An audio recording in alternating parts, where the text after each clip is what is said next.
ஆடிப்பூரம் சிறப்புகள் மற்றும் பலன்கள். ஆடி மாதம் என்றாலே மிகுந்த ஆன்மீக மனம் கொண்ட மாதமாக உள்ளது. ஆடி மாதம் அம்மனுக்கு மிகவும் உகந்த நாள் ஆகும்.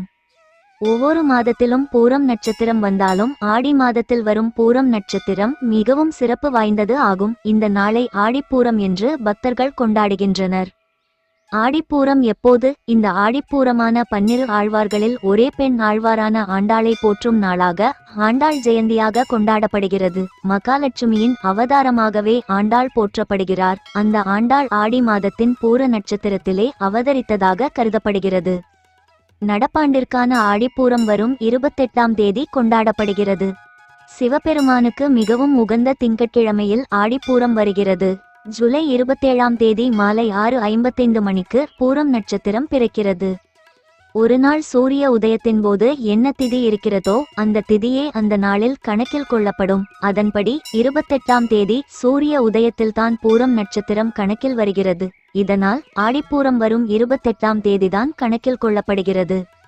பூரம் நட்சத்திரம் 27ஆம் தேதி தொடங்கி 28ஆம் தேதி இரவு 8 மணி வரை உள்ளது. இதில் இன்னொரு சிறப்பு என்னவென்றால், சிவபெருமானுக்கு மிகவும் உகந்த நாளான திங்கட்கிழமை மட்டுமின்றி விநாயகருக்கு உகந்த சதுர்த்தி திதியிலும் வருகிறது. சிவன், விநாயகர், ஆண்டாள் ஆகிய 3 பேருக்கும் உகந்த நாளாக இந்த நாள் வருகிறது. என்ன சிறப்புகள்? திருமாலை போற்றிய 12 ஆழ்வார்களில் ஒரே ஒரு பெண் ஆழ்வாரான ஆண்டாள் அவதரித்த நாளாக இந்த நாள் கருதப்படுகிறது. ஆண்டாள் ஜெயந்தியாக கருதப்படும் இதே ஆடிப்பூர நன்னாளில்தான் தேவலோகத்தில் அனைத்து தேவியருக்கும் வளைகாப்பு விழா நடத்தப்பட்டதாக புராணங்களில் கூறப்படுகிறது. பங்குனி உத்திரத்தில் சிவபெருமானுக்கும் பார்வதி தேவிக்கும் திருமணம் நடைபெற்ற பிறகு இந்த வளைகாப்பு விழா நடத்தப்பட்டதாகவும் ஒரு ஐதீகம் உள்ளது.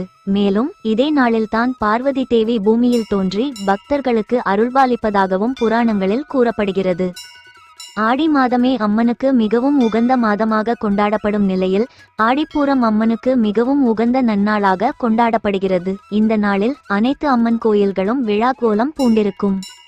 பக்தர்கள் கூட்டம் அலைமோதி காணப்படும். பங்குனி உத்திரத்தில் சிவபெருமானுக்கும் பார்வதி தேவிக்கும் திருமணம் நடைபெற்ற பிறகு இந்த வளைகாப்பு விழா நடத்தப்பட்டதாகவும் ஒரு ஐதீகம் உள்ளது. மேலும் இதே நாளில்தான் பார்வதி தேவி பூமியில் தோன்றி பக்தர்களுக்கு அருள்பாலிப்பதாகவும் புராணங்களில் கூறப்படுகிறது. பங்குனி உத்திரத்தில் சிவபெருமானுக்கும் பார்வதி தேவிக்கும் திருமணம் நடைபெற்ற பிறகு இந்த வளைகாப்பு விழா நடத்தப்பட்டதாகவும் ஒரு ஐதீகம் உள்ளது. மேலும் இதே நாளில்தான் பார்வதி தேவி பூமியில் தோன்றி பக்தர்களுக்கு அருள்பாலிப்பதாகவும் புராணங்களில் கூறப்படுகிறது. ஆடி மாதமே அம்மனுக்கு மிகவும் உகந்த மாதமாக கொண்டாடப்படும் நிலையில் ஆடிப்பூரம் அம்மனுக்கு மிகவும் உகந்த நன்னாளாக கொண்டாடப்படுகிறது. இந்த நாளில் அனைத்து அம்மன் கோயில்களும் விழா கோலம் பூண்டிருக்கும். பக்தர்கள் கூட்டம் அலைமோதி காணப்படும். அம்மனுக்கு வளைகாப்பு. இந்த நாளில் அம்மனுக்கு கோயில்களில் வளைகாப்பு நடத்தப்படும். இந்த வளைகாப்பில் சாற்றப்பட்ட வளையல்கள் திருமணமான பெண்களுக்கு பிரசாதமாக வழங்கப்படுகிறது. இந்த வளையல்களை அணிவதாலும் வீட்டில் வைத்து வழிபடுவதாலும் குழந்தை பேறு இல்லாதவர்களுக்கு குழந்தை பாக்கியம் உண்டாகும் என்பது பக்தர்களின் நம்பிக்கை ஆகும். மேலும் ஆடிப்பூரம் நன்னாளில் அம்மனுக்கு காய்கறிகள், பழங்கள், பூக்கள் வைத்தும் சில இடங்களில் ரூபாய் நோட்டுகள் வைத்தும் அலங்காரம் செய்யப்படுவது வழக்கம் ஆகும். இந்த நாளில் அம்மனுக்கு பட்டாடைகளை பக்தர்கள் சாற்றி தங்களது நேர்த்திக்கடனையும் செலுத்துவார்கள். சிறப்பு அர்ச்சனைகளும் பூஜைகளும் நடக்கும். தமிழ்நாட்டில் உள்ள அனைத்து அம்மன் கோயில்களிலும் இந்த நாளில் பக்தர்கள் கூட்டம் அலைமோதும் என்பது குறிப்பிடத்தக்கது.